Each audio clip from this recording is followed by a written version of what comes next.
from your point of view, how are you mentally coping with with all the things that are going on in Ukraine right now?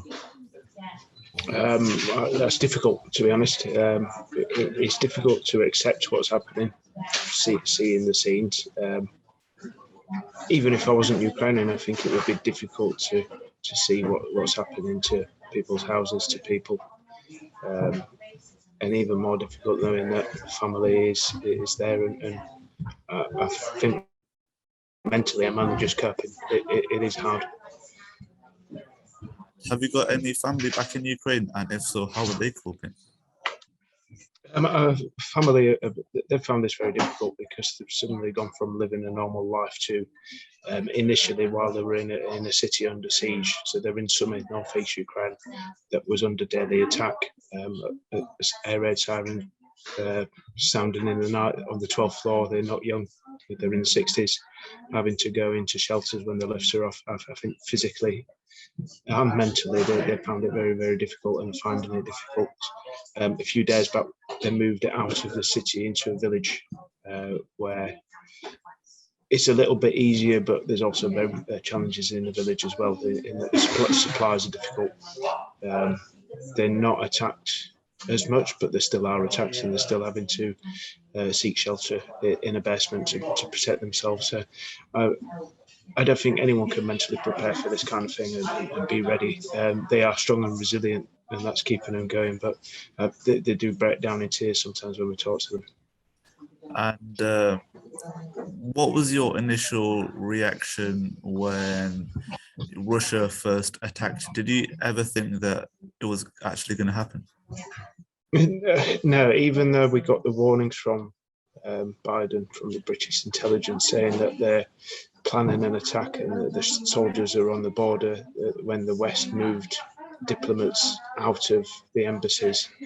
Even then, I don't think I really believed it was ever going to happen. I think many Ukrainians were caught out by this, even though the warning signs. And none of us, either, or most people in Ukraine, most people, Ukrainians in England, didn't really believe that this would happen. And what's your reaction been to the amount of action that the civilians in Manchester, especially, like?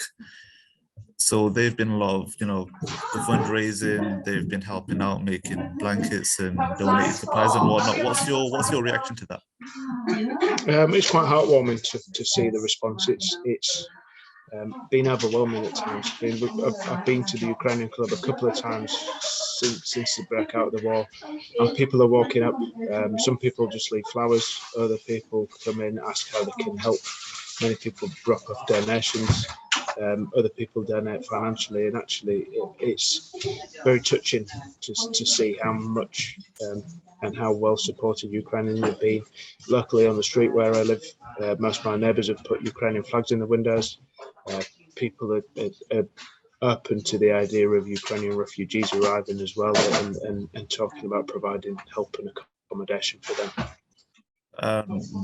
What more do you think can be done, if anything more is possible? I think a lot can be done, actually. So President Zelensky said yesterday that the West has done a lot, particularly the UK, in providing ammunition and weapons.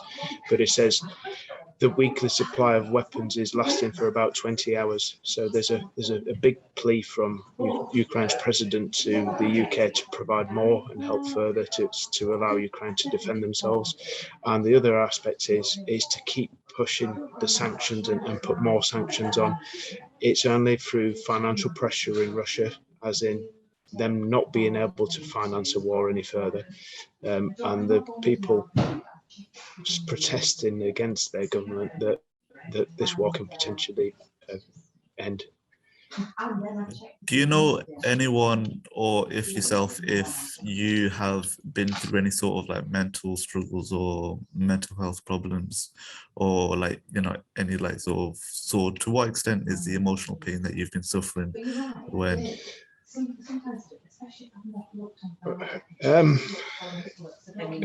I think I've had some difficult emotional moments. I think people around me have as well, particularly